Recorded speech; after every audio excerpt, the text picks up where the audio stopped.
Welcome to Flat Earth Debate.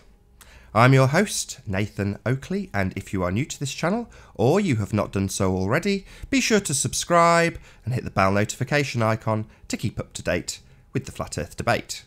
If you would like to support this channel, there is a super chat that runs alongside the show while it's live, and a link in the info box once the video has rendered.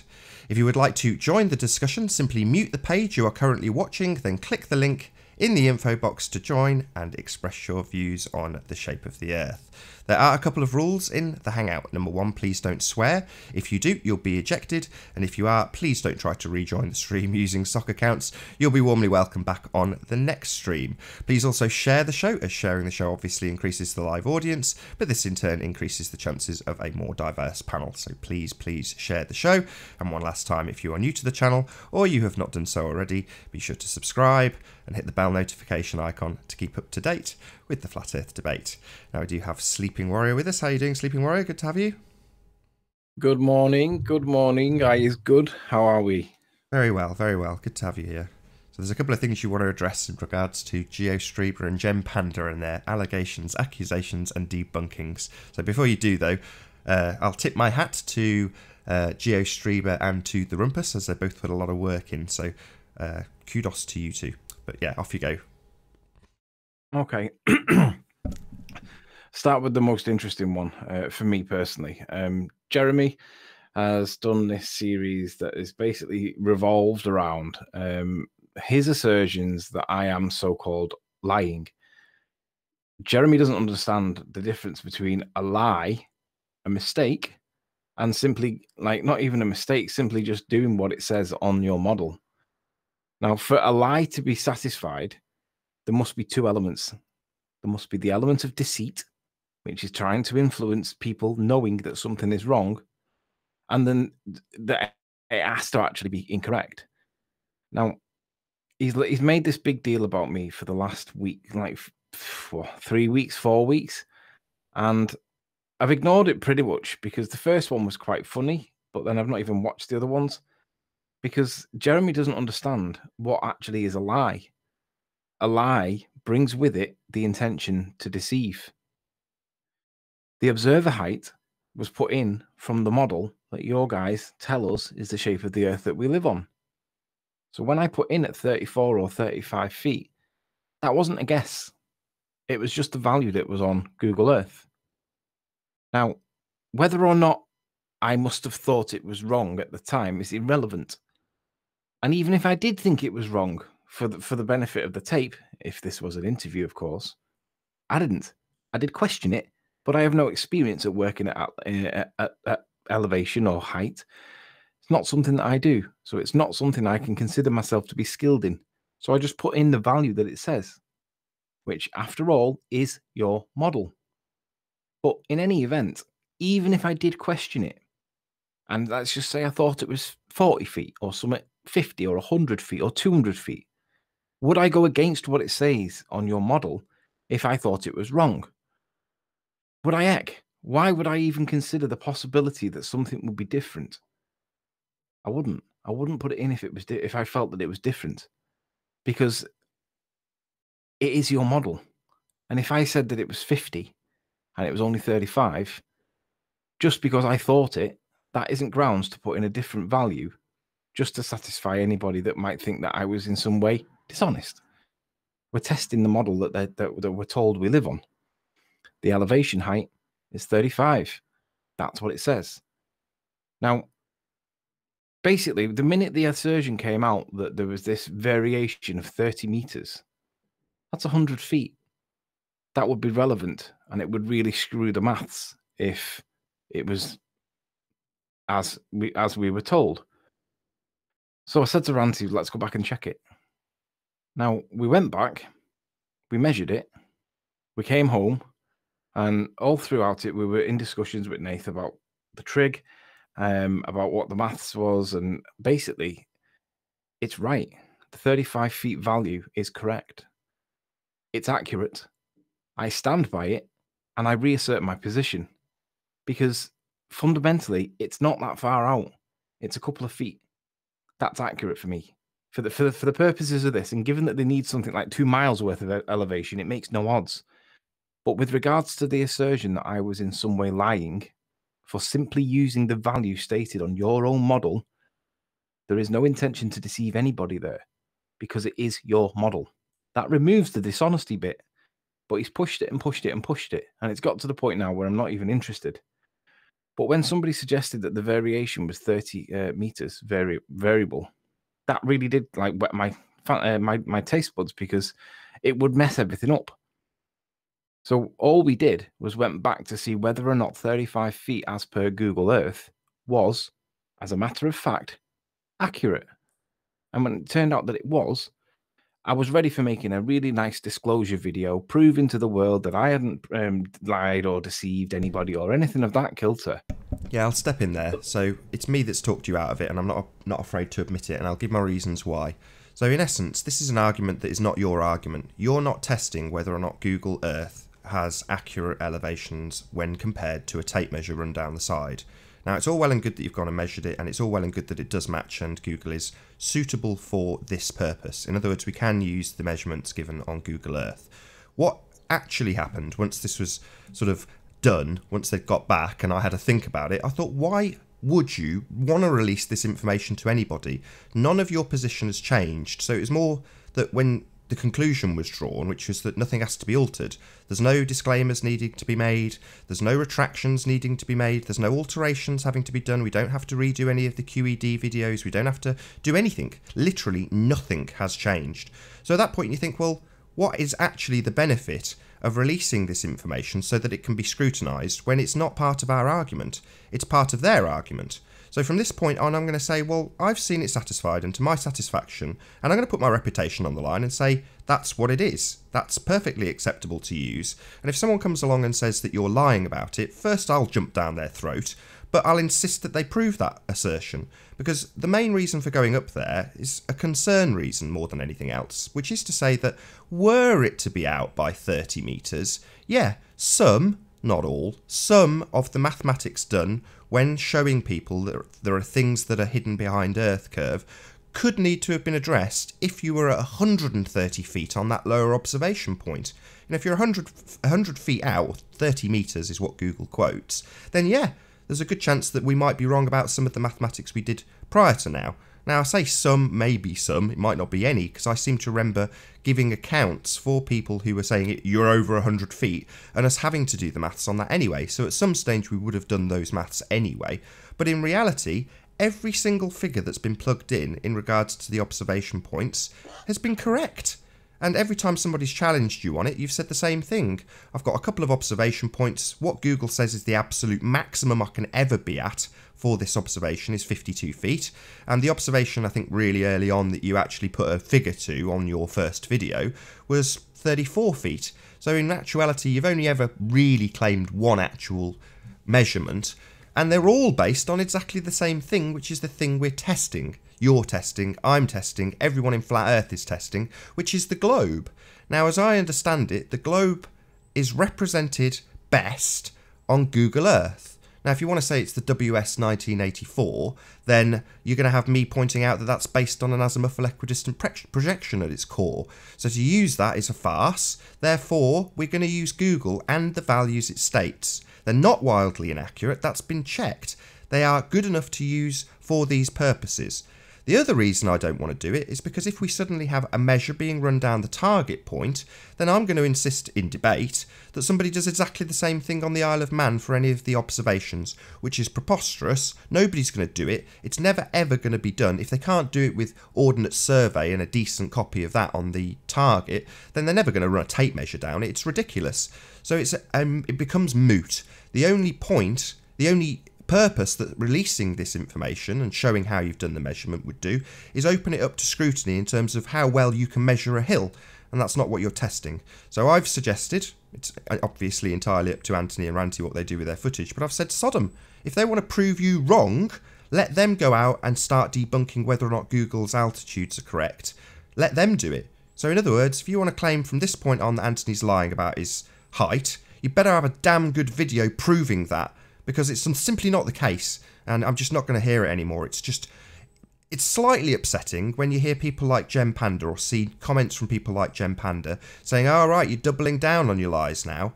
And you think, right, that's it, I've lost all respect for you, Gem Panda. You've basically gone out of your way to smear somebody using absolutely no evidence, and you're completely and utterly incorrect.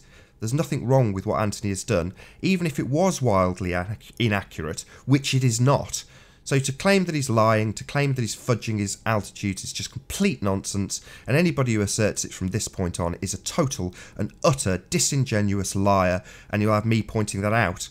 So that's the reason why I'm telling them not to release it. I don't want to add fuel to a fire that is not beneficial to an argument that points out that the Earth is obviously and observably flat. That's what we're trying to demonstrate, and it's been demonstrated adequately using the measurements on your model. That's the only assertion ever made from this side. That's the only thing being tested. If anybody else wants to go out and debunk the altitudes on Google, be our guest, show us. But from this point on, it's just not going to be an acceptable rhetoric for people to just claim, without any evidence whatsoever, that Anthony's lying about this, because he isn't. He's just using the values on the model.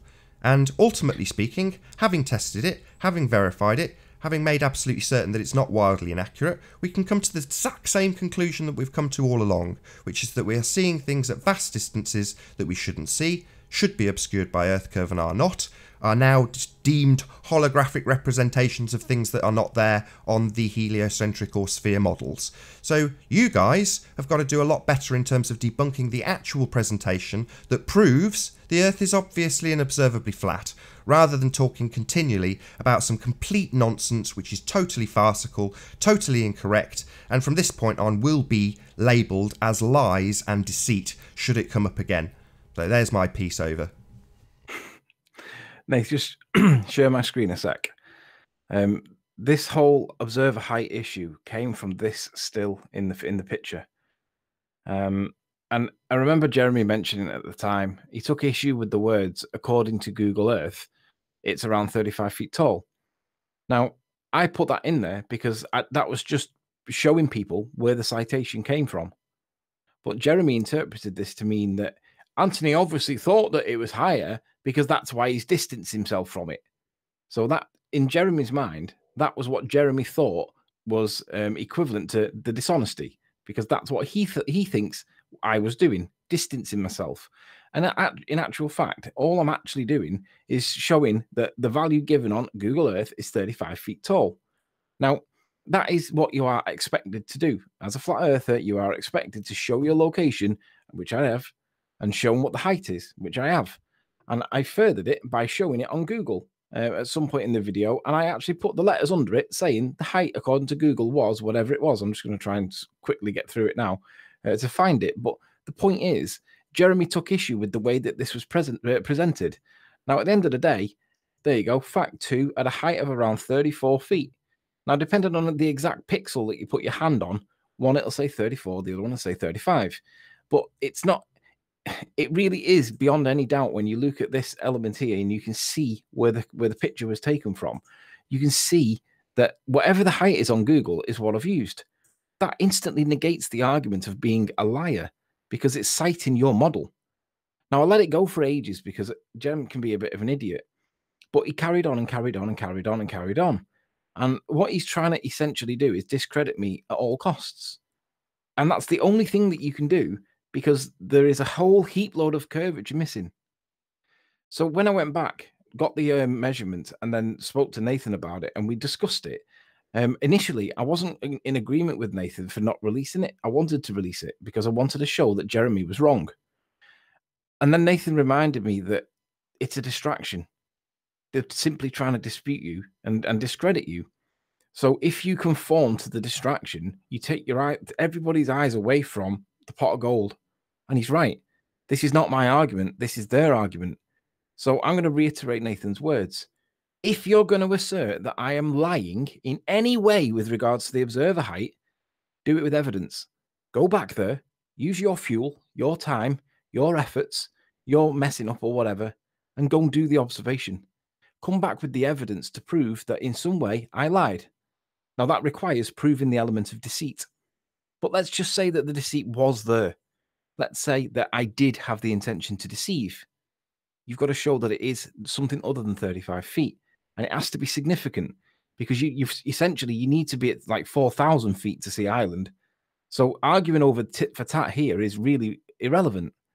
So what I'm going to say is, if Jeremy carries on with the assertions that in some way I've lied, I want you all to ask him for the evidence to prove that it's wrong, because I've been back with Ranty, I've measured it, and it's accurate. And really, that's all that needs to be said. But because of his attack and this nonchalance, messing around nonsense that he's doing, it's just got to the point where it's become irritable. And it's like, Jeremy, you can't even prove that I had the intention to deceive, let alone that the hill is bigger than 35 feet. You cannot prove what my intention was. But it is self-evident from the video that my intention, whereas as the video says, according to Google Earth, it's 35 feet. It is a hill. And I stand by that. I reassert that. I have not changed my position. Now, I know that it's not wildly inaccurate to 30 meters. That's 100 feet. So are you trying to tell me that I'm 100 feet below the surface of the Earth? Because that's what it would need to be for it to be so wildly wrong. So no, Jeremy, I'm not any other value than what it says on Google Earth. It's been measured, and I'm happy to reassert my position. So if you've got any evidence that in some way it's like 300 feet tall, please present it. Show us how you did it and what your scientific method of measurements were, because we did it and it's accurate. So good luck on that one, Jeremy. Yeah. I look forward to your very public apology on Nathan's channel at some point. Otherwise, you can not bother showing your face again. Yeah, put him in a timeout because I'm sick of it, to be honest. I'm very disappointed in Gem Panda to continue his smear campaign with no evidence. He's now saying, I've used your evidence. And it's like, well, the evidence wasn't evidence of any sort of measurement being made. So I'm afraid not. And that's precisely why I've told you not to release this footage. Because all that's going to happen is Gem Panda will continue to take apart what you have gone and done in terms of your measurement. And it is open to interpretation, I'm not going to lie. It could be haggled about, discussed, disputed, and I'm just not interested. It's not part of the argument. It would only be part of the argument if it was wildly inaccurate, and it isn't. If it's out at all, it's out by a couple of feet. So I'm just not going to hear it anymore. I'm sick of it. And I'm annoyed. I am annoyed because this has gone on for ages. And up until this point, I didn't have a clue. For all I know, it could have been 200 feet tall. You just don't know. And when I'm literally on your coattails, literally saying, yeah, I agree, I think this seems exactly correct, you've got a shadow of a doubt left in your mind when two people who will not be named go out and say, yeah, it is definitely much, much higher. And then they basically try and like dangle it over you. And you're like, why don't you just release the information? You're making this argument. This is your argument to discredit Anthony. But they didn't release it. So at that point, you're left with a slight ambiguity. It could be out. We could continue to reassert the position that we have, and it could be 100 feet out, which would make us look like idiots if Google was that inaccurate. It isn't that inaccurate. So I'm sick of hearing it. I'm sick of Gem and his smear campaign. It's just, that's all it is. It's got nothing to prove his assertions, and saying he's using our evidence. What evidence? You haven't seen the tape measure and you're not going to, so you've got nothing to make your assertions. Nothing. And I'm tired of it. It's just a smear campaign. You know, you're just a disingenuous person who's out to ruin someone else's reputation, and it's just not on. It's disgusting. You know, I'm tired of it, Gem. So just give it up. Anyway. I agree. But the reason why I'm not going to reveal it, and I agree with Nathan now, I didn't initially, but I do now, is that the trig is quite straightforward. All we did was chuck the tape measure down on an angle, got down to the beach level, and then, so we knew what the hypotenuse length was, and that's a fact. That's black and white. You can't change it, right? But the bit that you can change is how accurate you are with the measuring device of the angle, because you only need 3 values to get the trig. So you have the 90 degree, that bit's given. We have that if we use the trig. So you need, and we know the hypotenuse level. So if once we measure that, and that's black and white, there is no room for ambiguity in it. But the corner, you have to measure the corner. Now, if you measure it from the top angle, bear in mind you're stood on top of the hill. When you're looking down, you've got to measure the internal angle from the underside of the ledge that you're sat on, which can give way at any time because it is a receding cliff edge. But if you're trying to do that, that's crazy. So the only way you realistically can do it is to measure it from the bottom. Now, if you measure it from the bottom, no matter what measuring method or device that we use, it won't be considered acceptable because it won't be accurate enough. So what I did was I did it by my own method, which was to give me an approximation. And then if you add in a factor of plus or minus 5 or 10 degrees, then you've got a tolerance that they would argue. And no matter where the value goes, it's still right. So I'm happy. Nathan's happy. Ranty's happy. And I challenge anybody that if you think that I lied about 35 feet, go and produce the evidence. Just be aware that unless you use a theodolite to measure the exact measurement and it's verified by 16 witnesses that have all signed an oath from a solicitor, then I won't be accepting it, because that's the level of nonsense that you reprobates expect from me. You don't accept. It's simply disproportionately unfair against me. And for that reason, that's the reason why we're not putting the evidence out there, because no matter what value I get here, it will form part of subject for ridicule, scorn, just general horribleness. So it's because of the way that you guys behave. You're not honest. We're not science. We're doing the best that we can. We share a P900 between 6 of us. We don't have theodolites. Sure, I can hire them for 40 quid for the day or whatever, but why should I? You wouldn't do it. And when them two both went back, they didn't produce the GPS coordinates. They didn't even do a pan round. They didn't show their elevation. They calculated their elevation rather than measured it. None of that's acceptable. And if I did that, you would be all over it. So no, I'm not going to release the evidence. And I agree with Nathan. The only value that is black and white is the hypotenuse. And when you put the hypotenuse into a trig calculator and then play around with the values to see what parameters would be acceptable given a tolerance, plus or minus 5 or 10 degrees or whatever, the figure is always relative and it's acceptable.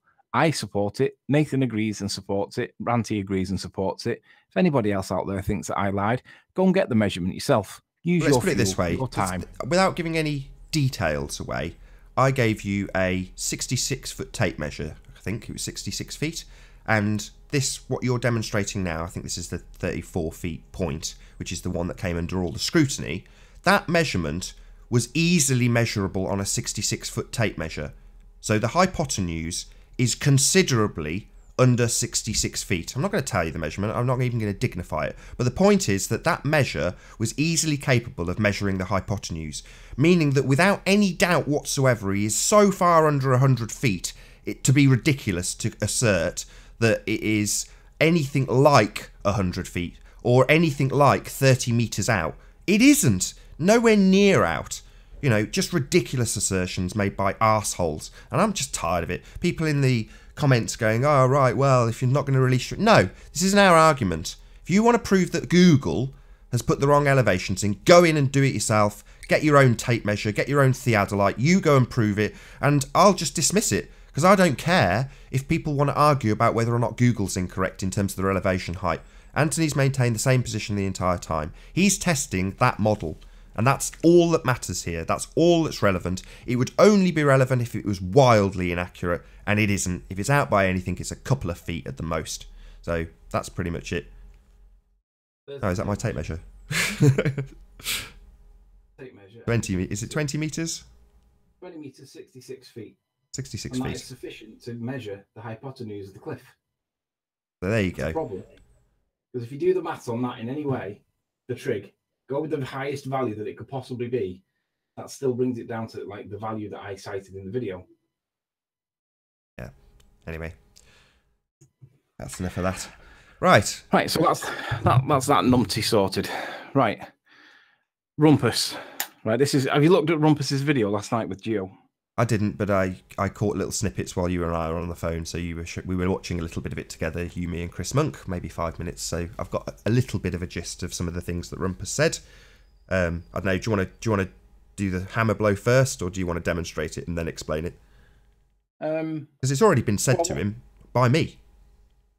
Yeah, I think the best way to deal with the Rumpus video at this point, Ranty really, really, really wants to do this, but he's not available today. So I don't know whether we should do an in-depth analysis of it tomorrow when Ranty's here, because that's what he wants to do. Yeah, I'm in no rush to debunk Rumpus, as I've already given him the exact explanation of why it fails on this channel to him personally. So yeah, we're not going to give out anything new in terms of information. I think I've already put it in the chat anyway. So those who are paying attention will know how Rumpus fails. But yeah, I'm more than willing to wait till tomorrow and let Ranty do it. It's his little baby. What I will do though, I don't want to go through all of it because he went on and on and on and on. And thankfully, I mean, I didn't have to listen to it. That was great. What he's done is he's identified one of these three lights. I think he's done all three. But I'm going to pick on just one of them just for the sake of illustration. Now, he's identified clump of trees, and he's identified the lights that are to the side, and he's identified the thing that's here, and he's claiming that it matches. And I'm not against it matching. It seems plausible, reasonable, and fair. But what's most interesting is, well, I'll show you where he shows it on Google Earth. And then we've basically had this discussion before, but we used, I think it was one of these buildings here, but the same applies. So the clump of trees that he's identified are these ones. They sit at an elevation of 637 feet, and they are on the top of the hill. And I would agree that that would match. But this is where it goes wrong, because can you see, Nathan? I mean, is it me, or is there like 3 lights there with maybe a smudge on the right hand side and another one there? But fundamentally, it's not. There's nothing else in this locality that would be, oh, there's a town there. There just appears to be 3, and then 1 or 2 other smaller blemishes that would not constitute anything significantly big. Is that a fair description, would you say? Yep. So one of the buildings that he's identified in these buildings of 3, if I just move around here relative to the clump of trees, if one of the lights that he claims relative to the clump of trees is in fact this one, then another one, for example, might be this one, and then the third one might be this one, for example. But there's like all of this is missing. That is not present in the evidence. Now, Rumpus's claim, and he's preempted this, and he knows that this is going to be contentious. He's preempted it by saying that it's all fell into a ravine. There's a ravine here. There is a hill here. But bearing in mind that they've got a line of sight to every single building that's on here, the ravine argument fails, because unless the ravine is bending away from the camera and these are on the blind side of the ravine, every single building has got a line of sight. So the problem would be, if you're going to argue that Baldrine has fell into the ravine the way he does, then you would expect to see the extremity ones that are not in the ravine, particularly these ones, because the ravine edge is just this hill bit here. It's literally this hill bit. But this bit doesn't constitute the word ravine, or valley, I think was the word he used, because this bit's essentially flat. It's only this hill bit here. So he's describing it as a valley or a ravine, and that's simply misrepresentation. So he's using that to try and get around the fact that this whole area, if you're really going to argue that we can see these buildings that are here, okay, then it makes sense that I could argue successfully that these will be seen too. Because although they're lower, there's a lot more of them. And even if we go with this high part here, that is about 350 feet, 500 feet, it's 150 feet lower, but we would see these on the horizon and they would be evidenced in the picture. But there is nothing that supports the idea that these are in any way accurate. Now, if they are accurate, the trees sit at an elevation of 630 compared to this one that sits at 500. So this would mean that this value would be 630 and then this would be 500, right? Which is fine. So, but then nothing below it is visible. None of this actually exists. There's all of these lower stuff here don't exist on the evidence, right? But he argues that they fall into the ravine. Well, I don't agree with that bit, but let's just say that these values are correct. So we've got 635 Sorry, I just want to correct you feet. there. He said it kind of sits in a ravine. He said it's all very complicated. There's lots to be explained about it, but yes, I won't do that now. So Rumpus didn't actually give a decent explanation to why he's claiming we can't see any of this stuff. He just showed a profile of the elevation and said it all sits in this ravine. And then we went back immediately and checked that claim, and it failed completely. So what I'm going to show now is where Rumpus's claim fundamentally fails, and it's really easy to do, and it hasn't changed from the last time he presented this. All he's done is moved it a little bit, and it's all very well saying how accurate and careful he's been with his calcs, but if they don't match real world, all he's been is carefully wrong. Do you know what I mean? It's got to match. So we've got a distance of 38.62, right? Now this isn't that difficult, but you're going to have to imagine, you're going to have to use your mind to work out how much we should see. 38.62 is the distance. So 38.62. Now the viewer height now becomes an issue because I'm not sure. Gio was in chat. Gio, if you were able to tell me what the observer height he used was, it would be great because I'd like to know what he actually used. But I'm going to reassert my position. I'm going to stand my ground and say that the element that we gave you, it was the higher value, was 52. I'm standing by it. Unless somebody can produce evidence to the contrary, 52 is all it is. So I reckon he's done at least 100, maybe 150. He needs 400. But let's just say he did 100. I'm refusing to accept 100, and I'm standing by what it says on Google Earth. Unless somebody can get accurate, scientifically valid, witnessed by 6 witnesses, all signed with a sworn affidavit from a solicitor and all that nonsense, with GPS coordinates and all that, then we're going with what it says on your model. A, because it is your model, but B, because it isn't wildly inaccurate. So I'm going to put that value in. And I'm not even going to put the 100, because I think we might have done 100 at some points just to appease Lewis. And even when we did 100, it was funny. But anyway, in any event, the point is, the value that they all apply is 483 feet. So remember that number, 483 feet. The farm sits at 500 feet. So relative to the hidden value of 483 feet, it's, what's that? 483, 93. So it's 18 feet above the horizon, okay? And then this one sits at 600. So if that's correct, this is going to sit 18 feet above the horizon. Is that 18 feet above the horizon? No. Relative to the horizon, possibly. Not relative to what we see. You mean relative to the top of the hill? Not relative to the horizon, relative to the top of the hill. Yeah, relative to the top of the hill, possibly. Relative to the horizon, no. But even if we put in the value of 100, which is what we gave to Lewis for the sake of Lewis's nonsense argument, we're still at 368 feet. So 368 feet, and the farm sits at 504. So 368, 468, 500, it's 150 feet above the horizon. So if it's the case that 100 feet was to be used, is that 150 feet? No, it's nowhere near it.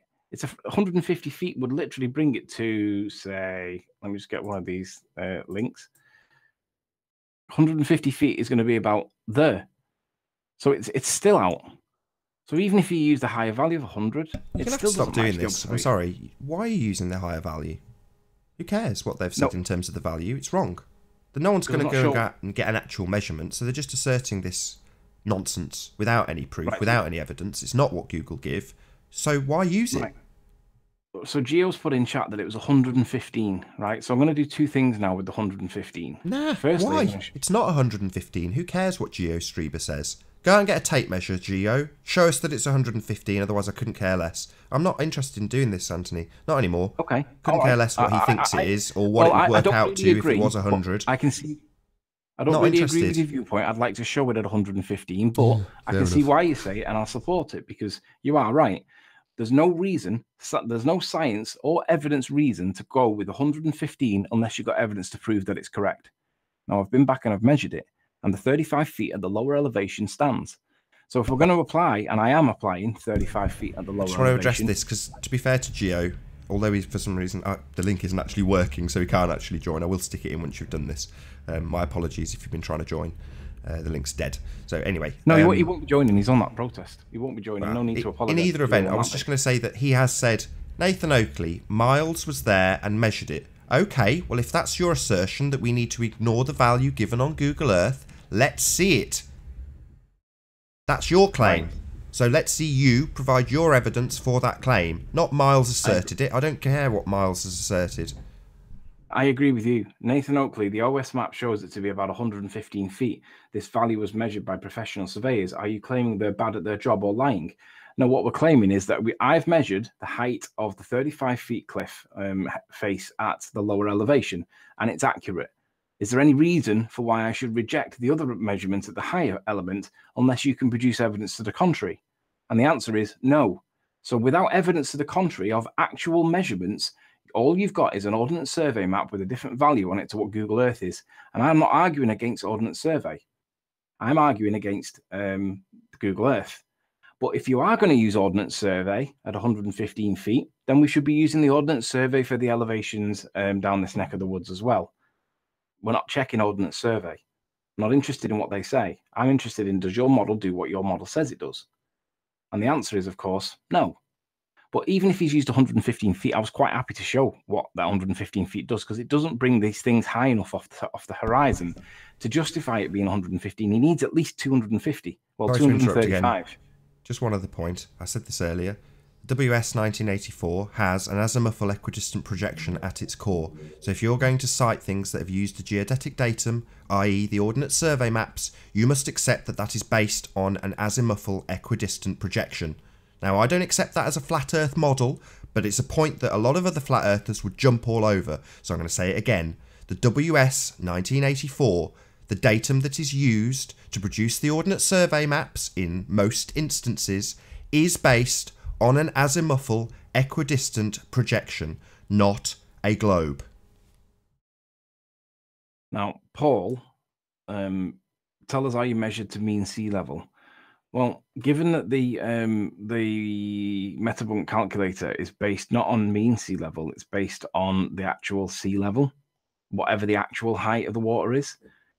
If we get down to the highest point that the water can possibly be, and Miles goes back and does his observations when it's at high tide, there is no issue. We don't have to get it down to mean sea level. We only have to get it down to the highest tide level. Check that with Chris. Google takes it from mean sea level. That would mean we would take stuff off. Yeah, this is it. This is why I didn't want to get into the tape measurements, because while your side of the argument, although this seems beneficial, and I'm not going to lie, is that if you've got the measurement of the hypotenuse, you can obviously say it's less than that. You know, once you take, that's the biggest angle on the triangle, the biggest length on the triangle. Therefore, it's going to be less. And you're going to have someone like Paul come along and say, well, what about the sea level? Yes, correct. That would add up more. But the two are going to average out to about the same. And it's still not putting Google out by 100 feet, even if it was 10 feet out when you added on sea level and minused off the calculation for the hypotenuse to get the actual drop of the height that he's taking the observation from. So it's 6 of one, half a dozen of the other, and it's never going to put him anywhere near 100 feet from that observation. Just nowhere near. No amount of fudging is going to get him anywhere near the heights you've claimed. None. Well, in any event, their argument with the Metabunk calculator is that it's the height above water, not the height above mean sea level. So if we were to apply the trigonometry to the mean sea level, let's just say that the mean sea level was down here, just for argument's sake, that would make their 35 feet claim from mean sea level even worse for you guys, because it would reduce, because we take off up to the highest point, which is where all the ballers always do their observations from. I didn't go down and do it from lowest sea level. I just did it based on the clarity of the day. But Miles went back at absolute highest tide, conveniently, and then tried to claim it. Now, it's because their 35 feet is measured from mean sea level, we're only doing it from highest sea level. So there should be a reduction from 35, not an addition, Paul.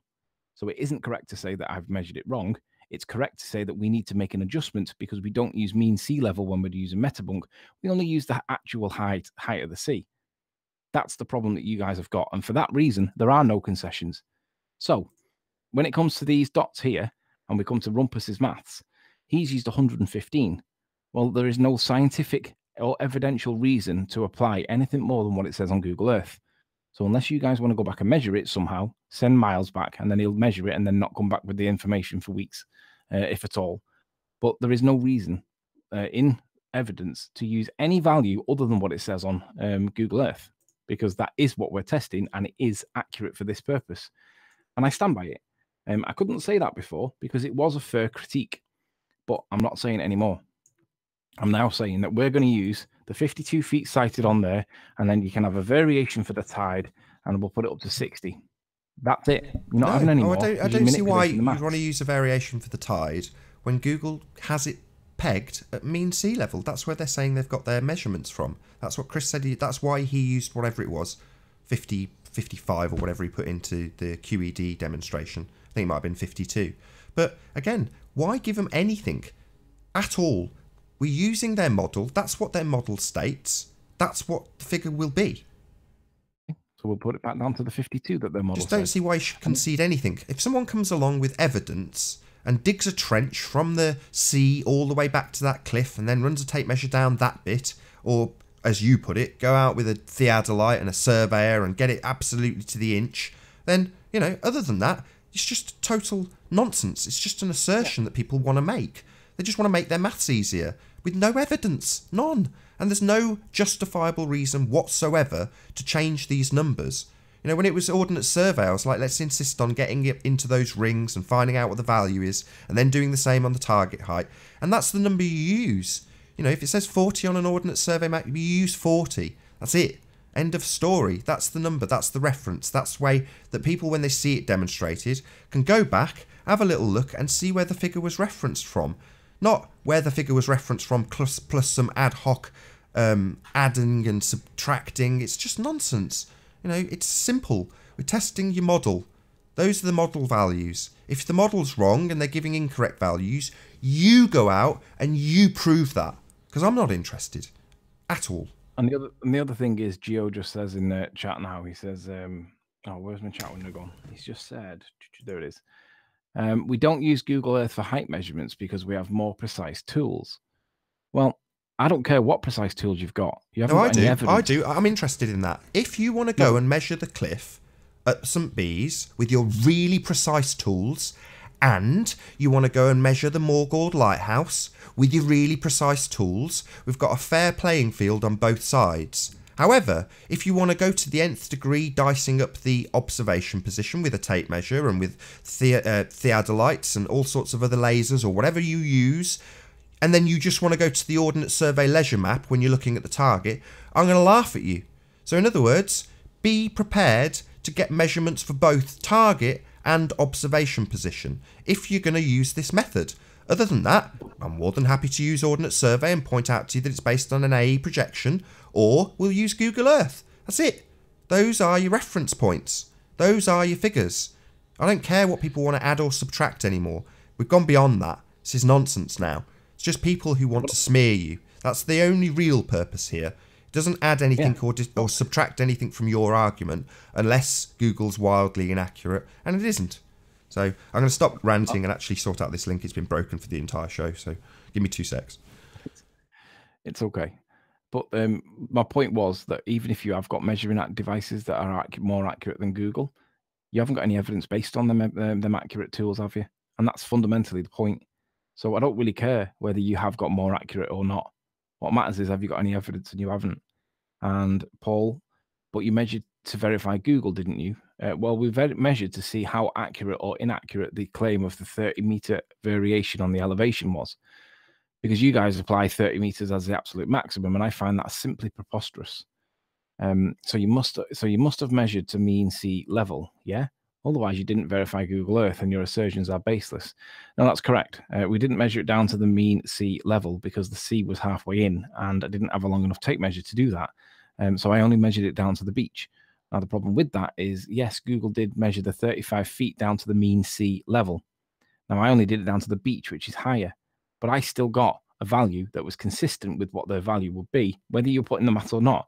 So, point is, Google Earth is accurate. For the purposes of this observation, I stand by it, I reassert my position, unless any of you retards, dishonest or otherwise, have any evidence to support the assertion of making it disproportionately huge, then we're putting that value in because it's supporting and it's accurate for this purpose. And it supports me, it doesn't support you. So F you, Jeremy, and F you, Paul, and F you, Rumpus, and Geo, 115 feet isn't right. You've got no evidence, scientific or otherwise, to support that.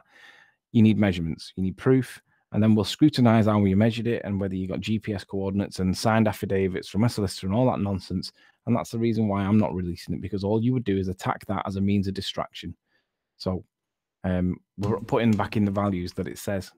Now, the problem with Rumpus's thing is that when he identifies these buildings, it drops them down to basically the horizon, a couple of pixels above the horizon, and that's an issue. It seems to, for some reason, selectively not address Baldrine as in the evidence. And the only logical conclusion that you can possibly come to is that the whole town of Baldrine, to the left of the three lights, is missing on the evidence. I don't accept it's fallen into a ravine, because the whole town would not be visible. It would not be invisible by this ravine that you claim. That isn't even a ravine. It's just a hill on one side. On that basis, Paul, Rumpus, it doesn't match up. So the fact that it sits on the horizon for the lights is an issue. And the fact that the ravine and the whole town of Baldrine missing is an issue. You haven't got it right. That means all of your calculations are on the wrong scale. Every single one of them. So it doesn't matter how careful you've been. You've just been carefully wrong. And I again, maintain my position. We haven't changed our position, and I'm reasserting it. We know what them lights are. They have not changed. Why? Because we've measured it. We've got the scale right. How? We used a 3D model to do it. How did we know that? Well, thanks to Chris, who knows how to do it. He was able to plug them all into Blender, saved us from doing all these calculations. All he had to do was find 2 or 3 points that we knew and then put it in, and that gave us the scale. So no, Rumpus, you've still got it wrong. Your lights sit just above the horizon, not massively above, like it does show in the evidence. Baldrine is not shown in the evidence on your observation point. I don't accept that the ravine would magically make them all disappear. So on that basis, we're left with nothing, Rumpus. Your whole representation last night that you took, I mean, obviously you've spent time on it, but you haven't got it right. It's wrong. Now, I'm not even going to go in any further because Ranty wants to take the glory tomorrow. But the point is they don't sit above the horizon. There is enough elevation above the horizon that we see that proves that your scale is wrong.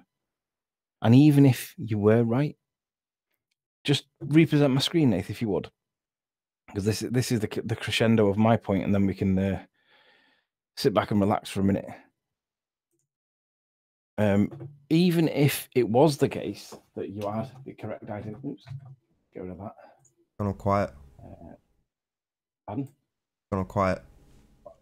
I've gone quiet. Yeah, I don't know if you just moved in front of your mic, but you went all quiet. Oh, sorry. Yeah, that's right. So even if it is the case that Rumpus has got the lights correct, and my position is that they're not correct, when we look back at the evidence, the problem that Rumpus has is if these lights are where Rumpus says, that means that we can limit and see what these points are. So let's just go back to Google Earth and then look to the left, and we see that there's land here behind that's higher. I'm not going to reposition it all because I just can't be bothered.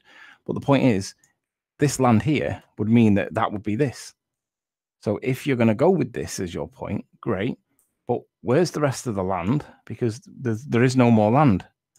But in the evidence, you can see that it would take you to about here somewhere. But all this other land is still yet to be accounted for. So even if we go with Rumpus, and I don't agree that he's got it right in any event, but let's just say for argument's sake he did, you are literally left with all of this land here stopping about here. No, it's a bit further. It's about there.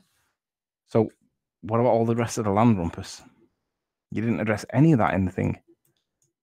So again, Rumpus, you haven't got the scale right. There's a lot of land that's unaccounted for.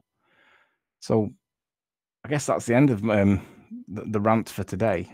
Rumpus, no, you haven't got the scale right because you're still failing to address all the land. Cool. So I'll do a quick link as the actual link to join the show is now definitely working. Let's just put that on that.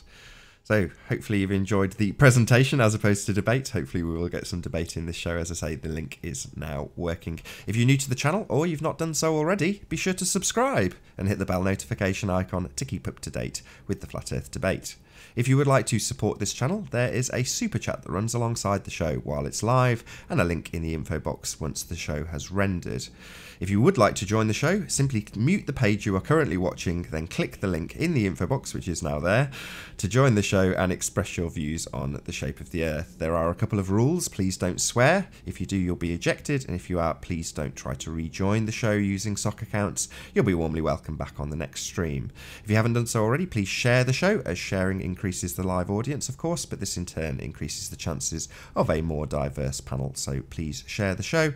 And one last time, if you're new to the channel or you've not done so already, be sure to subscribe and hit the bell notification icon to keep up to date with the Flat Earth debate. There is about an hour and 10 minutes left on this broadcast. All right, Nath, 2 comments. I'll read 2 comments and then want you to respond. Sleeping Warrior claims Rumpus's scale is wrong, but provides no scale of his own is capable of locating anything.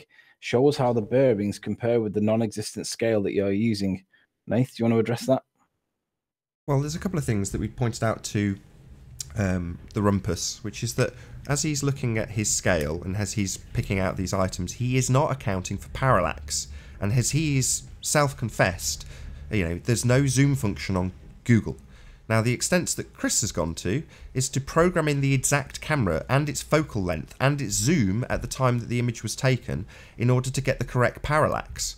So he's also gone to the extent of completely recompositing it inside Blender so that you have it representative of what the camera actually did. So these guys that are basically taking the composite and using it as is, as Ranty has produced it, and basically just lining up the pixels, that will never, ever, ever account for the parallax change that happens as you sweep the camera at zoom. So they haven't got it right, and they're never going to.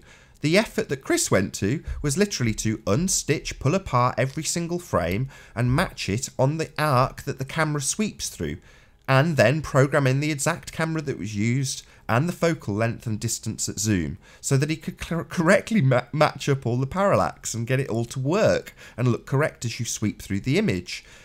Further to that, Ranty's actually physically matched up the landscape. So we've said this before, but Google has to be representative at the short scale, close in, when you're looking at things in relatively fine detail. It has to match. You're not going to have somebody from Baldrine or Balacanal come along and go, that doesn't look anything like what my edge of the cliff by my town looks like as I go past in my fishing boat. It has to represent reality from that perspective.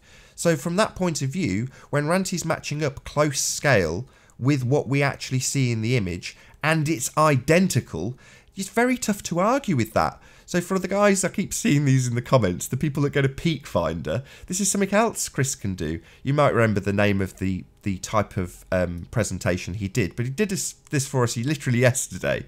So he changes the type of representation that his wireframe model is showing by literally putting an outline around the mountains at a fixed point. So in other words, there's no parallax change. It is essentially the same as what you'd get from Peak Finder. And you look at it at distance and you can get it to all line up. The problem is that when he overlays the actual camera and its rotation on the image above in a different wireframe, you can see how wildly inaccurate it is as you sweep the camera. So for all these guys using pixels and red bars and all this stuff, you're never going to get it right. For a start, you've just been lazy and just used Ranty's flat image for something that's representative of a camera sweeping through an arc. So, you know, admittedly, Chris is probably about 1,000 hours into this now or something bonkers, but he's put the work in. So we're quite happy and confident to assert our position in terms of what we've matched up. And the same applies in terms of the viewer height. Nothing has changed. None of our representations and demonstrations of what we have accurately matched up and visually matches perfectly is ever going to change until somebody comes along and does both what Chris has done and what Ranty has done to a better extent. And nobody's going to do it. You can't get better than perfect. You can't get better to within a foot of it actually matching. Not matching and then towns being missing. You know, none of this nonsense. It matches. If you want to challenge it, provide something better. We've demonstrated this time and time and time again. Now, if you want to better that, go ahead. So far, nobody's bettering it. They're coming up with excuses why stuff isn't there. It's in a ravine. This entire town, you couldn't see it if you looked at it because it's in a ravine, right? Okay, well, yeah, you can, because Google does actually represent what the world looks like in the short scale. You know, that is what it looks like. You'd have a lot of complaints if your town didn't look like your town. So ultimately speaking, just claiming that it's not there because you can't see it is exactly the same defence Sly uses. These, quote, smokestacks aren't there because I can't find them, therefore they're not there. You can't change the evidence, lads. It's there. If it's there on the image, you need to find it and match it up with something on a map. Don't care what map, but so long as it matches and you can represent it in the same way that Chris and Ranty have represented it. And they have gone to considerably more efforts than any of the challengers. Hence we're so smug. Why wouldn't we be? We're right. Now, Gio and Paul Voice have both been questioning the parallax issue because I think they might misunderstand why you're correct and they get it wrong. The photo was taken from 30, 40, 50 miles away. Now, you cannot fix your camera on Google Earth and zoom in. What you have to do is traverse on Google Earth. But when you traverse up to that point to see the land, you change the parallax on Google Earth. Now, the parallax in real world doesn't change because obviously you're at 35, 40, 50 miles away. But because you have to zoom in on Google Earth, that changes the parallax. So it's not the zoom on the camera that changes the parallax. It's the zooming in on Google Earth that changes the parallax. And yeah, sure, if you line everything up with regards to Peak Finder, yeah, that does do it. But when you do that, you don't get any of the line, nothing lines up. And that's the reason why that's wrong. You have to do it as though you're stood where the camera was when it was zoomed in, but that changes the parallax. So it's not the zooming of the camera that's changing the parallax. It's it's the process of moving your observer on Google Earth that changes the parallax. So we're not saying the camera does it. We're saying that it has to be done by Google because you can't zoom in on Google. So Gio's got it the wrong way around. So as Paul doesn't understand it.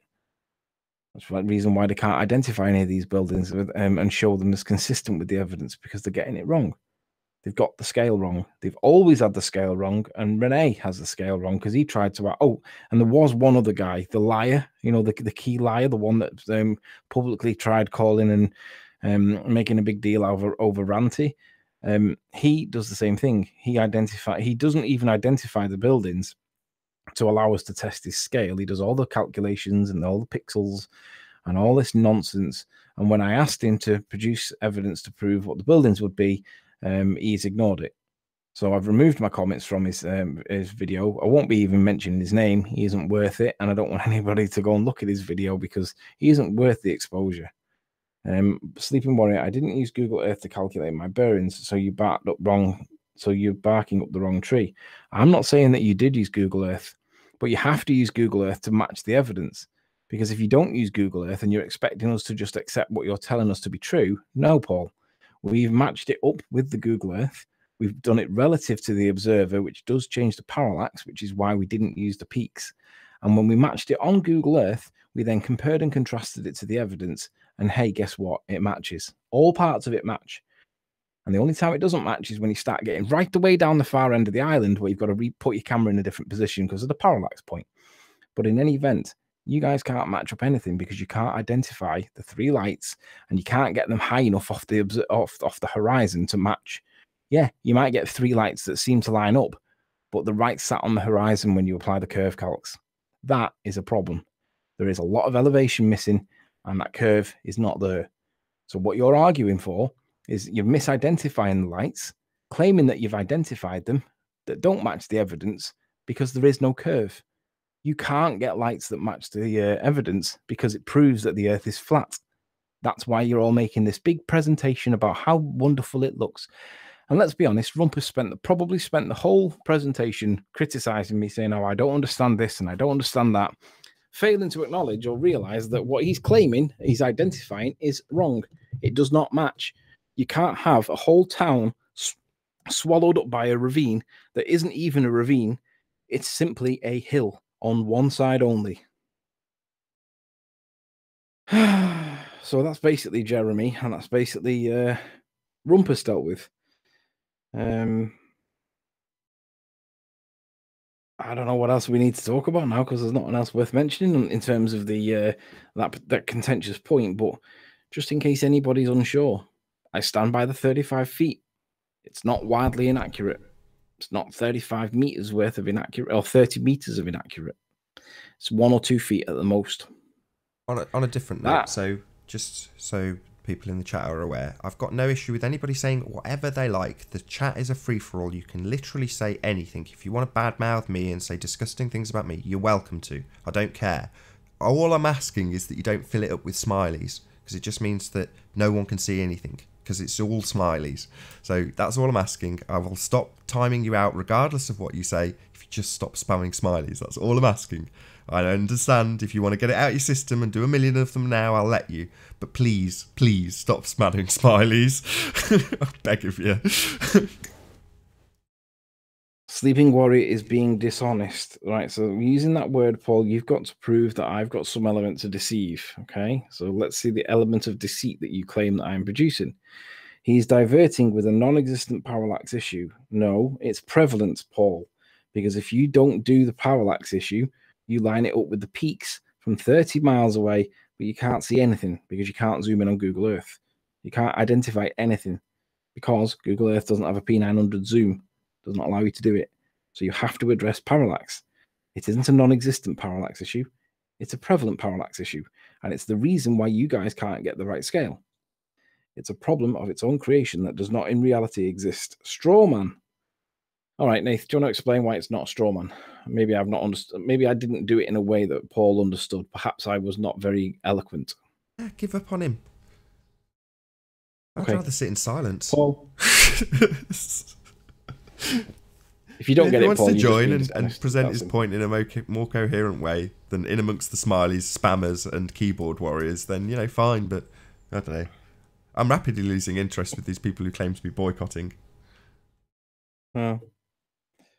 Okay, so in that case, then let's change topics. Let's up the gear a little bit, and I'd like to just reassert the position that if the Earth was in fact a ball, and we were in fact spinning, you could get a gyroscope and you could head east, and it would record a speed of 15 degrees per hour when you were stationary. If you headed east, you would get double, and if you headed west, it would get halved, and that would prove the rotation of the Earth. Guess what? Friction in the bearings is claimed as the reason for why it doesn't do it. Well, John Savage showed that the friction in the bearings were perfectly adequate to demonstrate the 15 degrees of rotation in an hour. So it's nonsense. So why does a gyroscope not do anything when you put it stationary on a windowsill?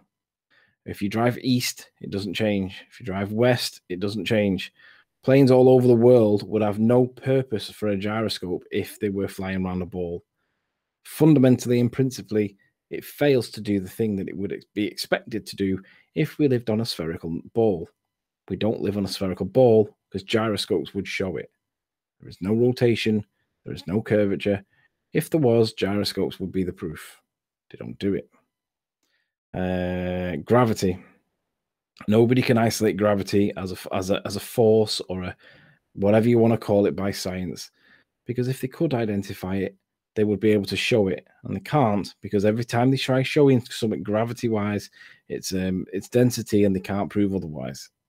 Anytime they try doing it, it's always in the International Space Station, and anything in International Space Station generally is considered to be lacking credibility because we know that they lie. So whatever's going on inside that tin can that's floating around in space, they say, none of us can prove what's really going on because it appears to be underwater at the best of times. And even when it's not the best of times, it looks like it's a vomit comet or similar. So this nonsense to do with gravity being demonstrated by the International Space Station, that's about as credible in evidence as it is saying about arguing about going to the moon on the Apollo moon missions or 9/11 or Paul Voigt's maths. So the reality is gravity, they can't prove. Rotation, they can't prove. Curvature, they can't prove. And you have these people Molten in chat iron telling core. you that we live in a ball. Say again? I say molten iron core, they can't prove. Oh, yeah. I'd forgotten about that. Paul Voigt claims that we still have this molten iron core, yet still hasn't produced any evidence to show that molten iron self-perpetuates itself, even just molten state, let alone supercritical. But apparently supercritical is too high for them to be able to prove it. But molten, still no evidence to prove that molten iron is capable of self-perpetuation. It's a joke. And then you have all the people that follow. Mike Bardos. Please finish your Venus argument from a few days ago. Something about looking at Pluto once the sun goes down. All right. So if you think about if you line up all the planets in the solar system and you put them in a straight line, you've got the sun in the middle, you've got Mercury, Venus, and then you've got Earth. If the Earth spins on its axis, half the day, 12 hours, it would be facing towards the sun. Half the day, 12 hours, it would be facing away from the sun. When it goes into the point after 12 hours where it starts to face away from the sun, we can't see Venus because we're looking away from it. It's behind us. It's below the curve of the Earth. But we can see Venus at nighttime. That means that we are not facing towards Pluto at the relevant moment. That is impossible on the heliocentric model. And I tell you what also is impossible. If you think about all the pictures that they show us, the animations that they show us for the sun in regards to the eclipse, they always put the sun as this big ball and it's always in the distance and they always show the parallel light rays. And relative to the size of the Earth, the sun is huge. Now, what that means is you could get a marble and put it in front of a car headlight, and that's kind of like the effect that you would get from the sun. So the beam of headlight would dwarf all the way around the Earth.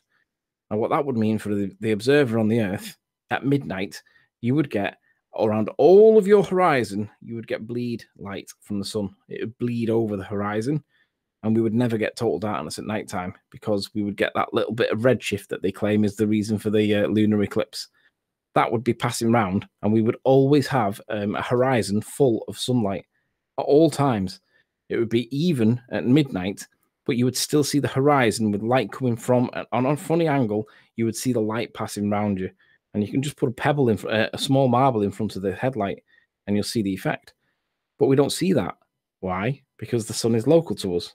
Otherwise, you wouldn't get pitch black. You wouldn't get pitch black night times.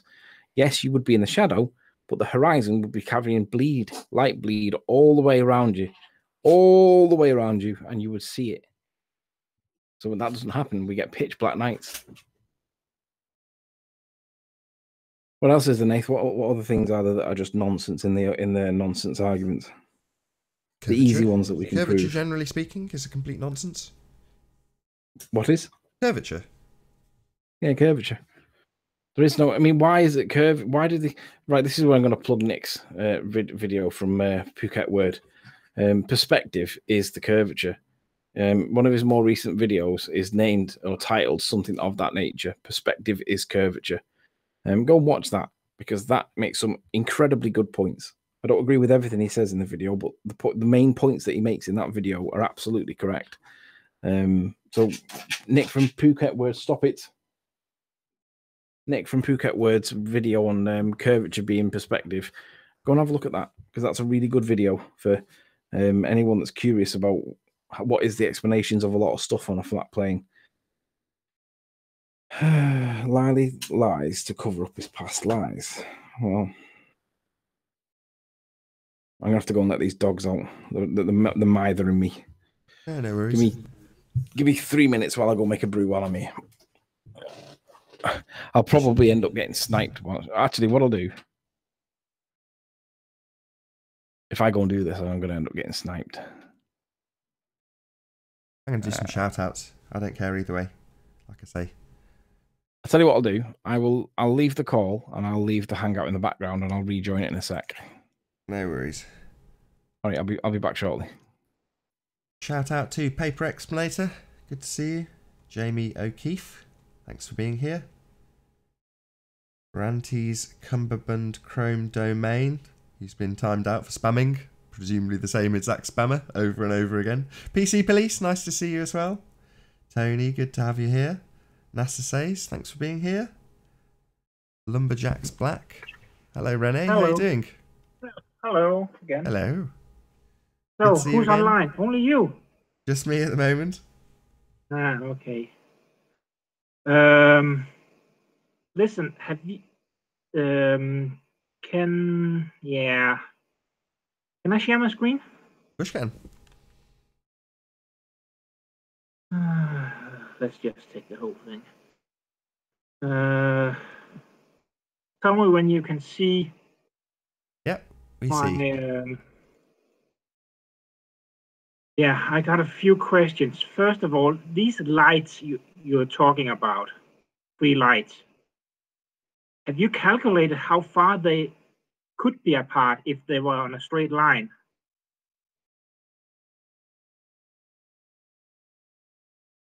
Maybe get all your questions out. Oh, the reason I say that, Renee, without causing too much offence, is because often you come on, but you say, right, I've got a presentation, and then your starting point is to ask us a question about what we think. Listen, and we've presented it a few times now. Sorry, I'm sorry. It's okay. I'll make a presentation. I'll show something here with Google Earth. This here is lining up as good as I can with the top of your pre-layered picture. Can you agree? Would you say yes or no to that?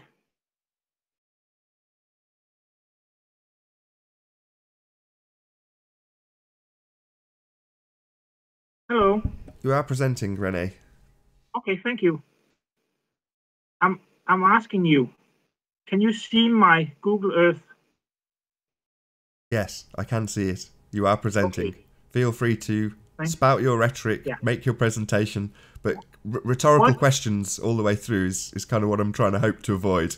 So, you know, make your assertions. Okay. Don't ask me to agree with them. Does this look the same as the Google Earth image on your free layered picture? So you're asking me, does this look like what? Does this look like the picture that Anthony took? No, nothing like it. No. Does it look like this one here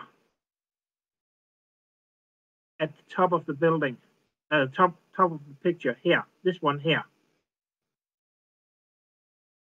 I'm going to bring it back up and I'll tell you if it looks like it's the same to me. Yeah. There you go. If you can put them next to each other. A bit higher. I can't. It's okay. No. I can't really tell, if I'm honest. I know. It looks like it's at a different angle to me, if I'm honest. That's as much as I can say. Yeah. They look... Yeah, I'm sorry. It's okay, don't worry. I can... Roughly from what you've shown, it kind of looks like it's at a different angle, the one on top. Okay, different angle. Yeah. Let me see. I have a bad memory. Randy, is he? He's not coming today, is he?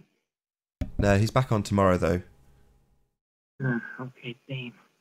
Well, basically, let's say this is accurate to what he shows me. If I put in Douglas Head Apartments, this is a block I placed on Douglas Head Apartment. So it shows up here. And if I do the same thing with Langlis, it shows up here.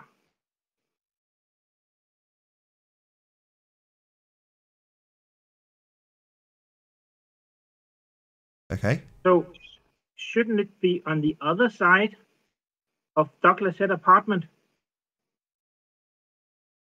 Well, I mean, what you're showing me seems to be missing what is known as or labelled as Douglas Head / tuft of trees on some of the images.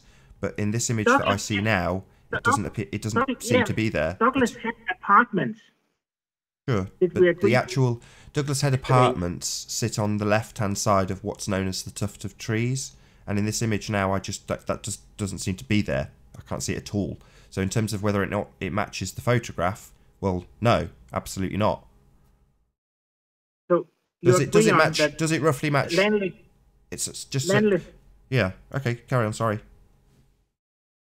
Do you agree that Landless lighthouse should be on the other side here, somewhere around here? This is what Ranty has demonstrated, and we've been trying to get across to people in terms of the parallax change that occurs as you move in and move out on Google Earth.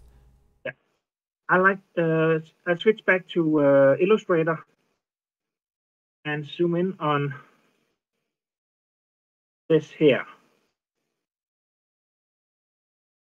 Is this correct? You can see this is where the lighthouse is, and I just draw a straight line up to this image here. Okay. And this is Douglas Head Apartments, straight up here. Is that where I would expect Douglas Head to be? No. So Ranty has done a demonstration on this channel called Ranty's parallax problem, and in essence, the problem that occurs is as you look at the top image. This is Google Earth. You're looking at it from this vantage point with this focal length. Yeah. Yeah.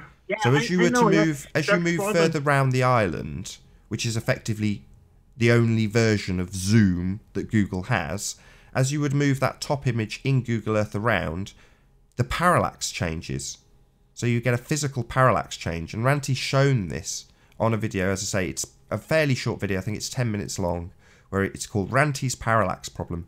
And he demonstrates exactly this. Okay. So this Google, this up here does not match these two down here. Yeah, as you get further down the coast, the parallax changes at distance. Correct. Okay. So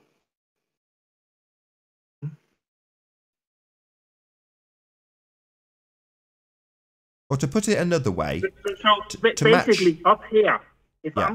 if this is right, then if we could turn on the lighthouse picking up, it will turn up around here. Correct. If you were from this vantage point looking at the detail that's in the close near foreground, then correct. If you were standing... I understand. But the problem with that, René, is that... I was looking at the videotape. Yeah.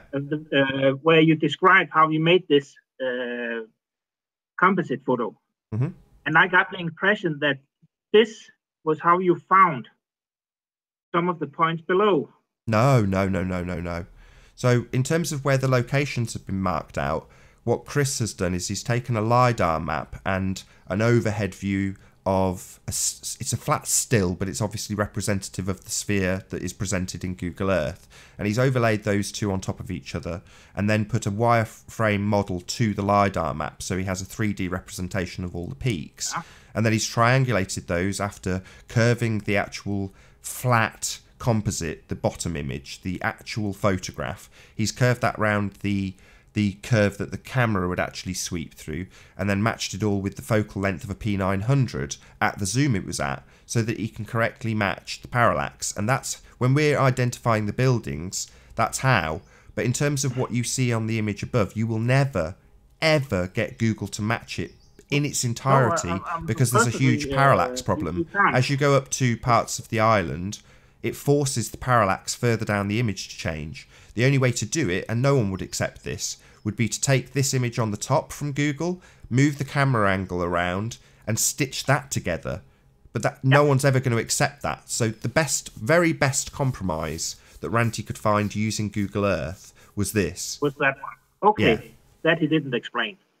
Sure. Well, I mean, you're right. It's hard to get it across to an audience that we're not matching it with Google Earth, apart from to show literally a visual representation of what Google shows you at a near distance, because it is representative. You know, it's using similar software to what Chris is using, i.e. Blender, to make these wireframes and put all the polygons on to make the top image in Google Earth render as though it was your town, your village, your hill, your bit of scarred landscape next to the coast, whatever you're looking at. That's how it makes it.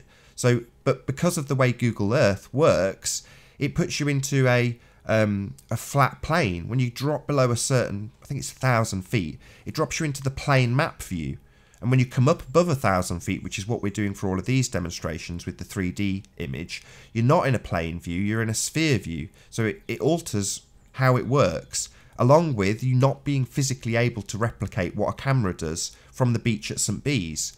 You know, it's nowhere near, it's massively out in terms of the parallax then, because you can't replicate zoom in Google. So your only option is to go in painstakingly, a bit at a time, and match up what the coast actually looks like versus what's in the picture. And we've done this and checked it with people who live on the island, and that's how we've matched it. In terms of could we stitch all the Google separate stills together to make it 100% accurate on the top image when using Google Earth? Well, no.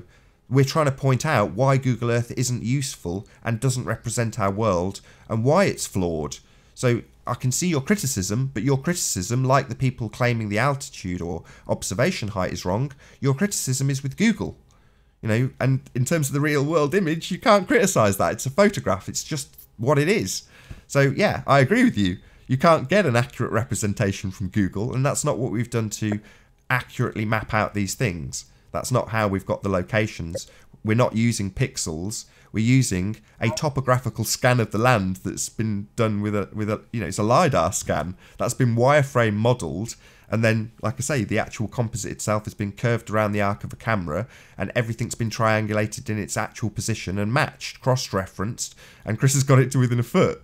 We know we're right about this. Not so sure, but yeah, that's fine. You perfectly. You keep coming back. We love it, René. Keep coming back and tell us how we're wrong. Show us that you've done it better. Oh, who's back? Sleeping Warrior's back. So Ranty's back tomorrow, but if you want to pick Sleeping Warrior's brains, he's here now.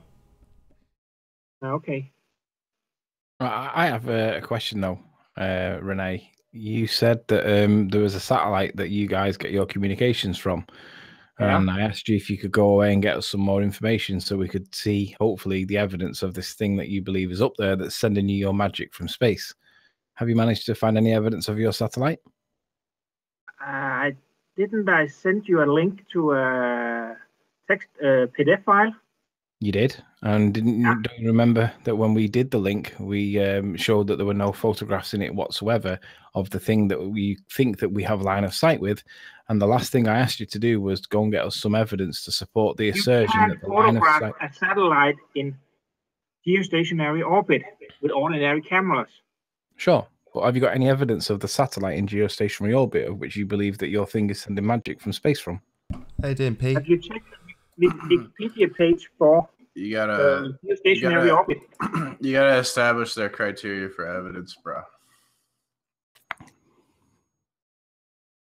Can you explain what you mean? It's like Nathan basically wants you to turn him into a satellite to prove it's a satellite's going to orbit the Earth. That's his criteria for evidence. He wants you to like blast him off into space on a rocket and put him into orbit, or else it's not good enough evidence for Nathan. Me? Well, I'm not asking for anything. Well, I think it's fair to say that composite pictures that look like cartoons are not acceptable evidence of a satellite existing in space, something that requires a line of sight. Well, who cares, Riley? Because you could look at it with telescopes, so it doesn't even matter. Right, so that's what I'm asking for. Evidence through a telescope of a satellite that he believes that he's getting magic from space from. Plenty of people. Why don't you just go look at a telescope through your telescope? I mean, satellite through your telescope. And I'm asking him to prove his claim. Yeah, but your criteria for evidence is like totally unreasonable to the point where no one could prove anything. So, well, you just said if you could look through, it's just a dog and pony show with you. You just said that you can look through a telescope and see it. So why would it be unreasonable to? Well, why don't you go do that? Because lots of flat earthers have done that, but you seem to be too fucking ignorant to do No need to swear. He's not the one making the assertion. Don't swear. He's not claiming they're up there. Nathan. Yes. Could you? You live in England, right? Yes. Doesn't anyone near you have a satellite? A satellite? A TV dish? No, not a satellite. A dish that receives satellite signals. One outside my door. I can see one now. I can see one literally now. Yeah, okay. Where does that point? At the horizon. At the horizon? Yeah. Are you absolutely sure that? Yeah, okay, of course you are. But the question is, how does it look? No, the question is, what is it looking at? Yeah, what's it pointing at? What is it looking at? Yeah, well, if it's pointing at the horizon, it could equally be pointing at a ground tower with a massive amplifier pumping out a signal. Well, that could be what it's pointing at. You're claiming that it's pointing at a geostationary satellite that's at the horizon line, specifically for that satellite and everyone else's satellite on the curve that also point at the horizon as they all do. In pictures, if you go to, let's say... Nathan, I grew up with I had a satellite TV growing up, and we had to point it at the satellite, and we had... And when there was storms, we didn't get any signal. Yeah, sure, you have to point it at the satellite, but which direction was it pointing? What was the angle? I mean, you did it. I did it on the television a lot.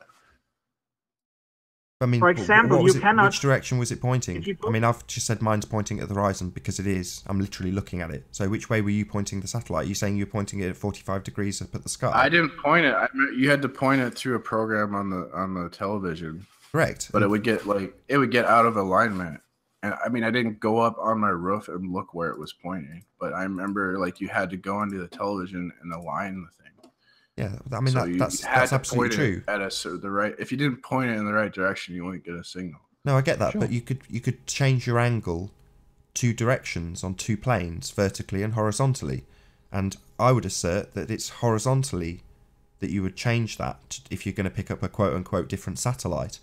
Whereas if you're going to assert that you're changing the position of that dish on the vertical, then that's a totally different argument. I mean, I've seen Paul Voigt presented a very interesting picture where he showed people on the equator with what looked like aerials because they were complete wireframes, but nevertheless they were pointing straight up, and he asserted they were satellite receiving dishes.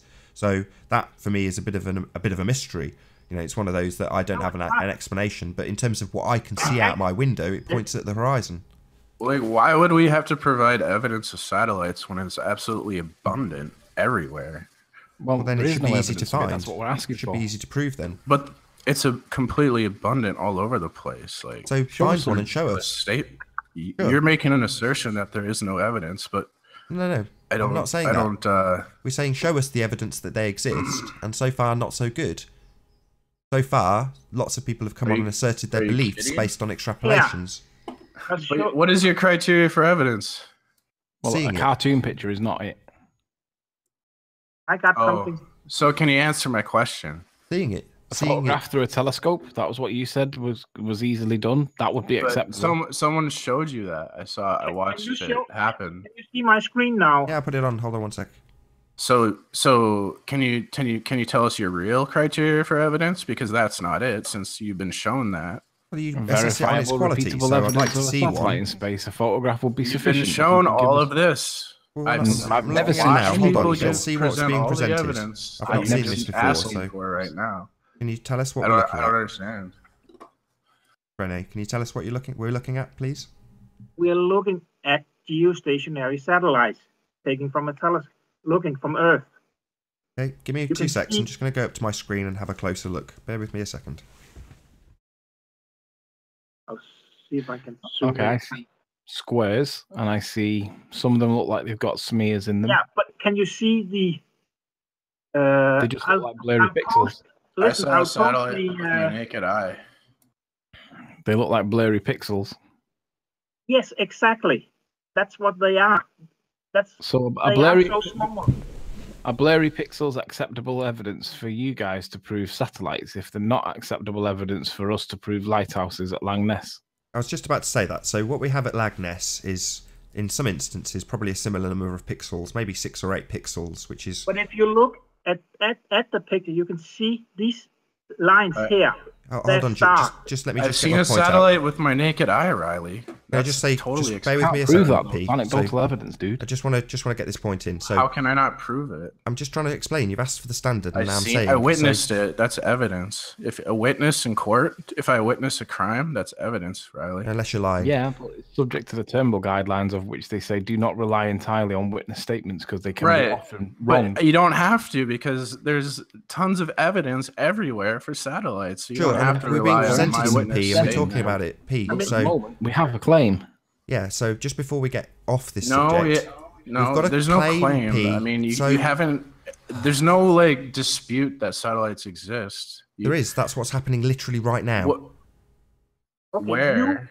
Right now, literally as we speak, that's exactly what is happening. So for you to assert there's no discussion about the subject when we are literally discussing it, that is ridiculous, P. Come on, just let me get my point. It's going to take me 10 seconds. No, you don't have any justification to dispute satellites. You haven't heard it yet. You haven't heard it. I might be agreeing. You haven't heard it. You just won't let me talk. I might be agreeing. What I'm going to say might be in agreement. You just don't know yet, P. You're just triggered. Let's talk about... No, Rene, I want to get my point in. Bear with me. I want to get my one point in. Whether it gets in, I don't mind if it takes 10 minutes. Can you put it back up, please? Just a second, Rene. Sorry. Thank you. I'll have to find it. Yeah. There we go. So what we have in the case of Loch Ness Lighthouse is a similar number of pixels as some of the ones I've just gone and looked at. Maybe 6 or 8 pixels.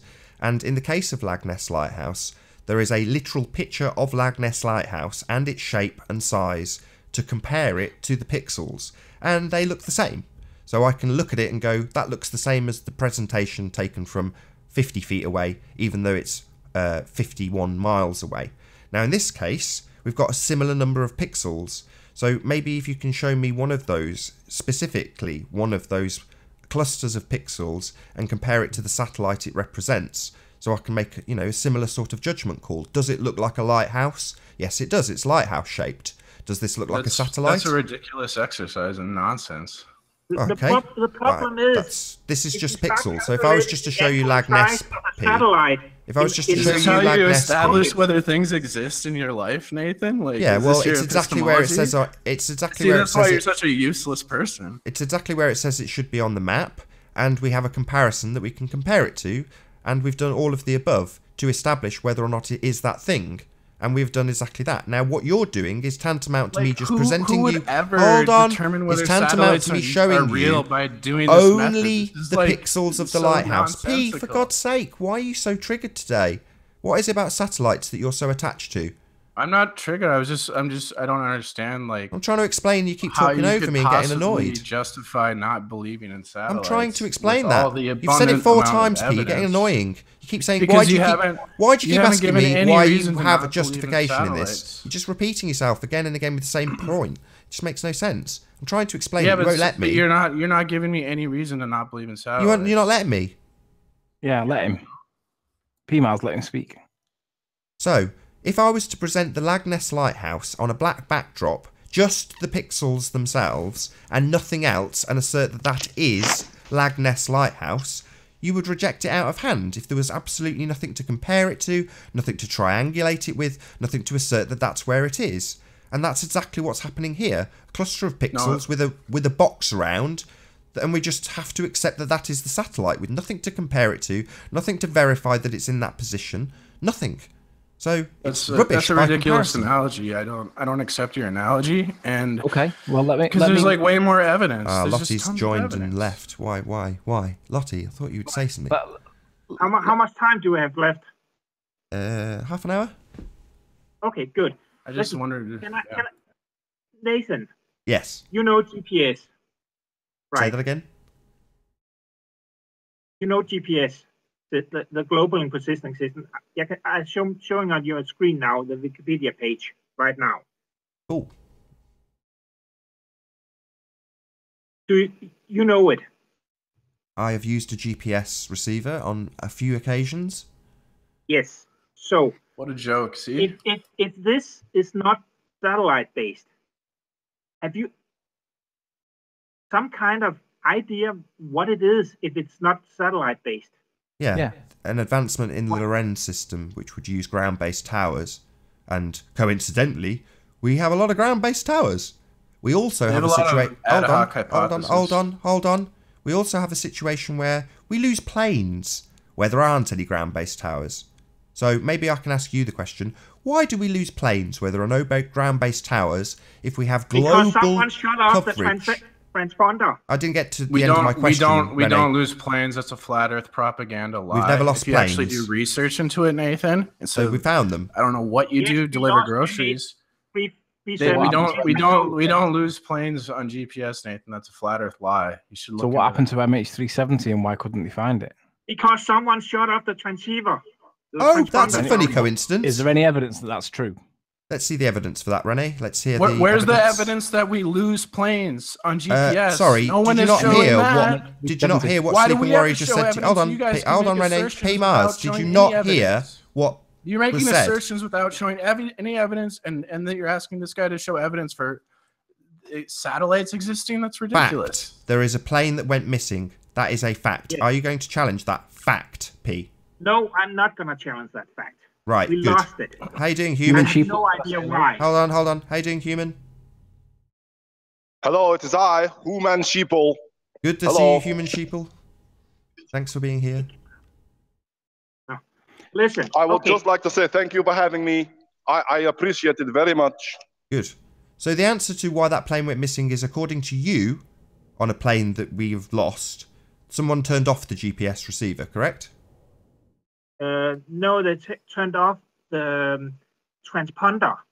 Every plane has a transponder that sent out its position. And if you turn that one off, it's actually only military radars who can track it. Dawn Treader, say hello. Hi. Hey, Dawn.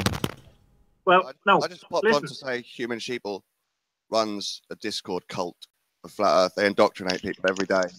The horrible person. No, this is lies. I do not do cult. I am very, very, very honest guy. I've got screenshots of you indoctrinating people, mate. I wouldn't have him on your show if I was you. What Mr. you got, Dawn? Trader, you are lying. Please stop telling the lies. Thank you. I've got screenshots. Let's have a look then. I'm not going to put them on now. Why not?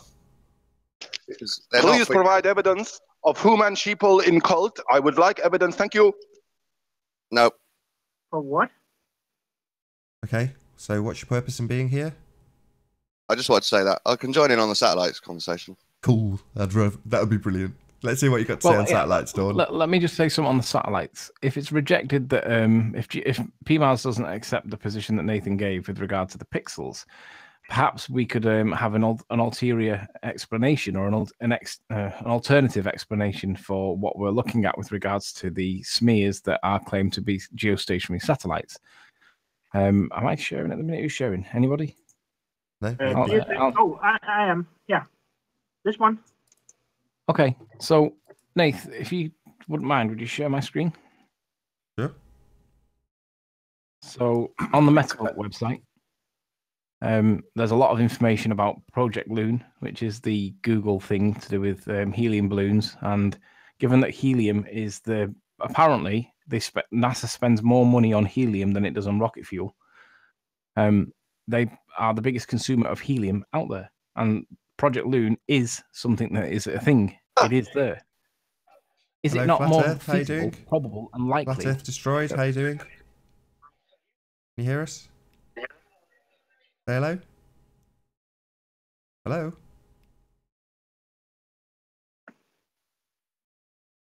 Is it not more feasible, likely, probable that what we're seeing in the blurs, the pixel blurs that Renee's producing on screen, are significantly closer and significantly smaller and would be reasonably explained by Project Loon? No, it's not, because if you look at this picture, I find again, you can see this is a long exposure. So these lines here, they are actually stars. They're star trails. And you can see the satellite. How do you know how far away they are? Hold on. Let me finish. The satellites are staying in the exact same position relative to the camera, but the stars are moving. Yeah. This is impossible with a balloon. You can't keep a balloon that stable. No. How can you tell how far away these smears are that are not moving? Smears. Yeah, yes, that's what they are. Satellites. You can look up, if you look up. Sorry, I have to. Here, they are 35,786 kilometers. Okay. Geostationary orbit. You need to end this smear campaign, Riley. Hang on a minute. You're saying these satellites are at 22,000 miles? Yeah. Bear with me. And because of that, their orbit time is 24 hours. The closer you are to the Earth, the faster is your orbit time. Got an approximate size of any of these, Renee? How big are one of these satellites in your picture? The picture you had up earlier. How big are they? Size of a car? Size of a bus? I have a question for Mr. Oakley. Sure. Why you speak to ballers? These people are no good. They are cognitive dissonance. Oh, God, kill him. Renee's actually a really nice guy. Do you think? I know, Okay, but they are brainwashed and they do not listen. They have very mental problems. When you eat one. That's what we think about you, mate. I was brainwashed by Dave Matthews Band's song "Satellite." Mr. Trader, you come to my Discord and I remove you because you make racist remark about flat earther no good. Yeah, I observe you. It's disgusting what you're doing there. Can you not hijack Renee's point, please? I provide very informative detail for world to see. Okay, go on. Yeah, then. your best mate in that server, his explanation for the eclipse was Rahu. He says he's got a Rahu model. Yes, Rahu is correct. Correct model, hiding eclipse. He is good man, he knows. Excellent. Right. Anyway, sorry, Renee, you continue. Yeah, okay. Listen. Sorry, baller, you can continue now. I was just talking with other baller. No problem. if let's say it's 35,000, this one here, we go to a page called angular size. Hate that geezer. Cool. Angular size, yeah, with you so far? Yeah. Let's see, we're gonna calculate for angular size, and we'll do it in, let's say, seconds. Is this guy even talking English? I can't understand. Danish. Ja, okay, jeg snakker dansk. Og hvad så? That sounded like Chinese when you're ordering food. Anyway, can we just cut the racism and let him get to the end? This guy is a... I tell you, he has been my server. I know he fake. He is lying to you. Not lying. He's just presenting his argument. He's not... Anyway, he is sorry trying about to believe you. Please believe. Cool. He's cutting and pasting it in so we get an angular size. Great. Yeah. And the size, how big is the geostationary satellite? That's 20 meters. 20 meters. Yeah. That means it has an angular size of 0.1 seconds. 1 second. But I thought Hubble's got like a 0.3 second angular resolution. So you're saying that to see it, you need something that's better in terms of its angular resolution than the Hubble? Yeah, it's angular size. Let's say I am human sheeple. Human sheeple. The angular size seems what way you do too... to your cult. You turn them all into sheeple. Sorry, guys. Can you just calm down? Believing in a fantasy. Yeah. Don, please disruptive. don't send me sexy messages anymore. No good. Please, can you fantasy with no proofs. Can I join your cult? Yeah. You don't want it. The angular size is way too small to see. No. Yeah, I am human sheeple. My cult has a weight. Guys, I'm going to start booting you out if you can't shut up. Leave your humour for the gaps. Just leave your humour for the gaps. I'll let you get away with it if you're not talking over somebody's point. He's only going to make it and it's going to take him 60 seconds and you can do as much jokes as you like. If I calculate the angular size of the ISS, it comes with 500 kilometers and 120 meters in whatever, in size. It comes up to about 49 seconds. Sorry, you've just changed the ISS. So the satellite that you just took us to was 0.1 of an arc second in size. That's tiny. Yeah, 1/10 of an arc second. Right, well, I've just said the Hubble has got a 0.3 arc second resolution. So you're telling me that Hubble couldn't see this thing, yet you've got some amateur astronomer footage of it? Are you having me on? So, Nathan, you know you were just shut your mouth. Pixel. Shut up. Rene, do you understand what I've just said to you or not? Yeah, okay. What do you mean, yeah, okay? Do you understand that it's too small to see, that satellite that you've just shown us the calculation for its arc second resolution? You understand that, right? It's too small. I don't think it can see. The Hubble telescope is not designed to see something that close. No, what I've said is the Hubble has got 0.3, I'm sure it's 0.3. If I'm incorrect, feel free to berate me in the comments, but I'm pretty sure that's the case. So this is too small to see with Hubble. You know, that Hubble's pretty good. It's got a pretty good, you know. Well, if you're going to correct me and say that it's big enough to see, then you know I'll go away and I'll research my position better. At objects that is light years across. It's looking at galaxies. Doesn't matter. It's just how big it is in arc seconds that matters. You know, this thing in arc seconds, get this right, you're saying it's half the size in arc seconds of the lunar rover on the moon. That's 0.2 of an arc second. This is 0.1. So it's half the size of the lunar rover. And you're telling me we can see it at whatever ridiculous distance. This is human. Can humans walk? So you can't see this thing. It's too small to see. So I don't really understand what the... So what's the photo of? You need a very high-powered telescope to see it. Hello? Guys, please. Who's that guy interrupting? I don't know. The cult leader. Okay. I am human sheeple. Please talk me first. Thank you.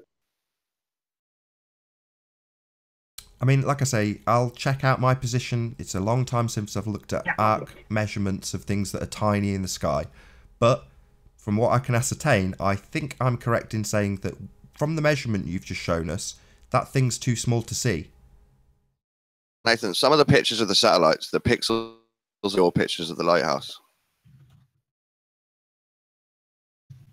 We're talking about satellites. We've had a specific picture of a specific satellite, and then he's gone and calculated out how many arc seconds. Do you understand that? Yeah. So why are you asking me about a lighthouse? You don't need all that information to believe in satellites. Well, I need to know that you could see it. Let's just correct Dawn. Hold on, it's okay, Renee. I just want to correct Dawn. I would need to be absolutely certain that it was possible to be seen, and from what I can see so far, it isn't. You get just that, like Dawn? we need to be certain that Ireland is possible to be seen. Yeah, that's a different argument, isn't it? What you're doing is now trying to take off the point that you've tried to make and failed. So what I'm pointing out to Renee... No, I'm just telling you, you've got double standards. That's what. Not double standards. Not at all. Well, yeah, let me give you an example of what double standard. No, big time not true, Dawn. Nice, just one sec. Let me give you a good example of double standards. Refraction is often described as the word negligible. And negligible is calculated by Mick West on the Metabunk site as anything around about 15 degrees, which obviously is not negligible. What is negligible is the amount of, when you look at the horizon and they say that you do actually look down from the horizon, but it's such a small value that you wouldn't even notice it. That is negligible, and that word is used to describe the amount of reduction off the horizon that you actually look when seeing the sphericity of the Earth. With regards to the drop on the horizon, that's negligible. We wouldn't see it. Yet when refraction and negligible is described, for some reason, 15% is seen to be acceptable. If that's not double standards, I don't know what is. But how many ice creams do you have? Nathan. Yes. Yeah. Can we go back to GPS for a moment? Yeah. You go ahead. Yeah. So you say that GPS is based on towers on the Earth, right? Maybe. Maybe. I don't know.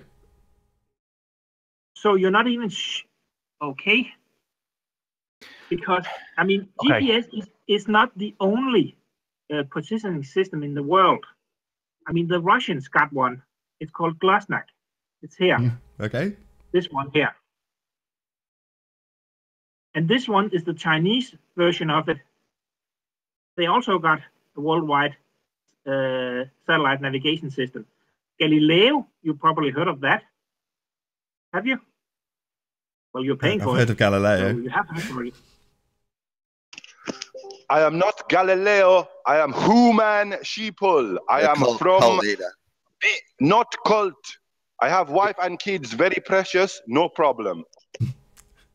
Yeah, you probably indoctrinate them as well, mate. The same applies to any of these, though, Renee. I mean, yes, this is a listing on a Wikipedia page, and the guy a couple of days ago was saying, well, I can go and get you a video of it going up into space. And, that might be the case for any of these as well. But in terms of actually proving that it's in space, in geostationary orbit, everyone's just got excuses for why we can't have that. And then when you've shown it us, it seems to be too small to actually see, which is a bit worrying. So, again, so far, not so good. You were talking about those aerials pointing straight up, Nathan. I can't remember where you said they were. You know much about those? The wild ones. What do you think they're pointing at? Don't know. I'm not on the equator. I don't own one. No, but what do you think? Why do you think they're pointed upwards? Who cares what I think? Does it matter what I think about it? Does it matter what my single opinion on this concern is? Who cares? Well, yeah, you're hosting a debate. My opinion is just one of many. So if I can assert an opinion in that regard with some evidence to back it up, then I might. But I don't have any. Sorry. Should we go to Riley's point? He just said it's the focal point of a beam. That's what they're pointing at. What do you mean? Well, the requirement for a satellite to communicate is a line of sight. We know the further that a beam of sight or the further away from something it gets, whatever signal it receives suffers from something called diffusion, and it gets wider. The beam gets wider, which is the reason why Jaren's struggling with his satellite experiment, because he can't get the laser to stay focal on one point. It disperses and gets wider, conical, if you will. So we know that you need a line of sight, and we know that things that are really far away, the beam splays out and gets bigger, conical shaped. Yet they still require a very, very, very accurate, precise point in the sky that they point to. How is that the case when the beam gets wider and wider and wider? And if they are like, what was it, 2,000 miles away? Arif, do you want to say hello? Hey, Arif. Good to have you. I don't know how to answer that point, really. It doesn't need a precise point in the sky if the beam dispersion is so pronounced from such a big distance away. It just needs to point roughly in the area, and it'll pick. Yeah, that's what we do with our dishes. Yeah, but they're very, very precise, though. You only need to be half of 1 degree off, and you'll miss it. No. If there's a firmament dome, couldn't they propagate signals off of the dome? You all saw the video where they talked about, the dome having reflective properties, and that they studied it, mapped it, and all this other stuff. I think it's like a 12-second video. Yeah, there's no dome. No proof for a dome whatsoever. Maybe the satellites just proof for a drive dome. around the dome. The dome idea comes from a fiction book thousands of years ago. Yeah, but you agree we live in a pressurized environment, right? Hold on. You got a first edition of this 1,000-year-old book, Dawn Treader UK? I just made the number 1,000. I don't know how old the Bible is. It's very old, and it's definitely a fiction It's the Bible book. you're citing, is it? He is known liar. You must not trust him. He is known liar. Well, I mean, how do you explain rainbows then? Rainbows need a mirror. What mirror is there outside to make a rainbow? How do we live next to a vacuum without the vacuum sucking out the air from our Earth into space without sort of enclosure? Vacuums don't suck. The vacuum, or rather the air in our atmosphere rushing away from Earth towards space to find equilibrium. Then why would it rush away from Earth? Avoid not being sucked into the vacuums don't suck. The air going into space. Vacuums don't suck. The general principle is that next to a vacuum, stuff will try to go to equilibrium. Though, how do we keep the air from our planet trying to go to the vacuum without some sort of covering? I'm pretty sure it's gravity. Things point to a dome. There are a couple things that point to some sort of enclosure. Closing off our world from the outside.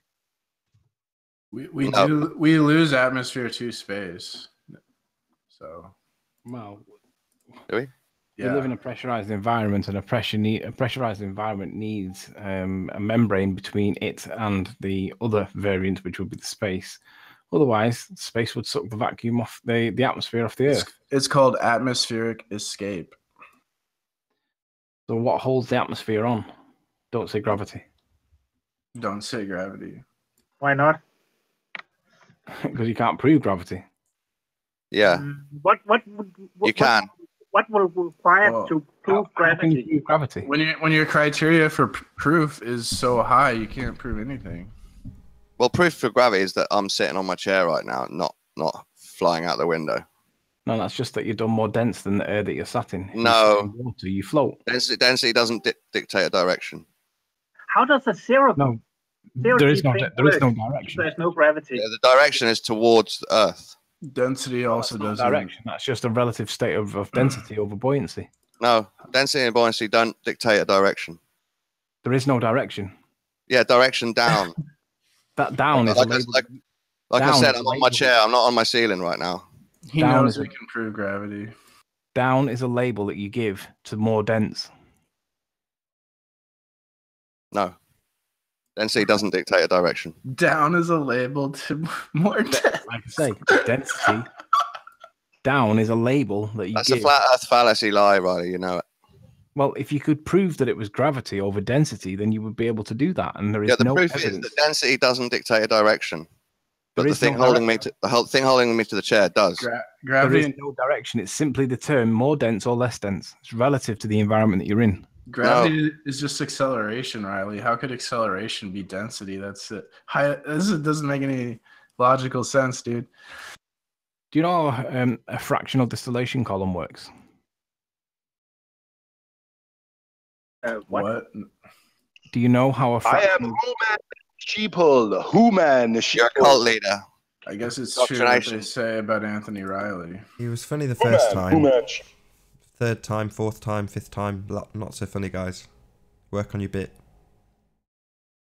So again, do you know how it's not funny? It's horrific.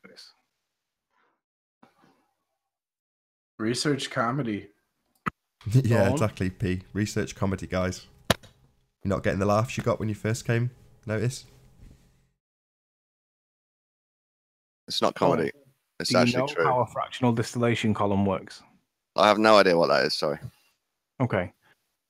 A chimney that you heat, like crude oil is an example where they would use a fractional distillation column. Alcohol creation is fractional distillation. You can't go into clever stuff after you just use density as a reason why we go down. Why not? Well, you described the word down. I say that is simply a description of a word that you apply towards Earth. Towards Earth, then forget the down. But it isn't a direction. It's just a state of density over buoyancy that you towards Earth is not a direction. No, in density over buoyancy, it's simply a state of more dense. You just call it down. So you're saying Earth is the bottom of everything, and you know unless it's free to move, yes. That's a huge, arrogant assumption, and you can't nothing prove can go past it unless it's fluid. But as the Earth is solid, nothing can push past it unless its density is far greater than the resistance of the Earth itself. So according to you, there's nothing under the Earth. No, that's not what I said. What do you think it is? Lava all the way down? I don't know. We've only drilled 8 miles down, and that's as far as I don't know. The thing is, we do know. There's a model that explains exactly what's there. What does? A model of globe Earth. Your model explains it. Yeah, but can it prove it? I don't know. I've never looked into proof, but well, we know that it goes much further than it goes much further than I don't know. Well, we know that the deepest hole that has ever been dug is 8 miles, right? They call a super deep borehole. What evidence is there? We just can't know what's deeper. One at a time, please. Say again, Don. We just can't know what goes deeper because we've only gone 8 miles. So, right, but your model can predict it, though, right? I think so. Yeah. There you go. So that solves everything. Your model predicts it, but the only thing we can actually prove is as far down as 8 miles. Everything else is conjecture. It's open to debate, right? Kind of. But you know that we're much further along than I don't know. Which is your point on your model. Evidence-wise, you're only as far as 8 miles. That's much better. I'll have a little guess. So what does the flat Earth model say about what's below 8 miles? I don't know. We don't have one. I don't have one. We shouldn't guess stuff that we don't know. We should basically prove it, and then we can make evidential claims to what we can prove. And with that, I'm going to say a massive, huge, enormous thank you, first and foremost, to the live audience for tuning in and hopefully sharing this show. Also, a massive thank you to all of the debating panel for making this debate possible. Be sure to like, comment, share, and subscribe. I've been Nathan Oakley, and I will see you all in the next video.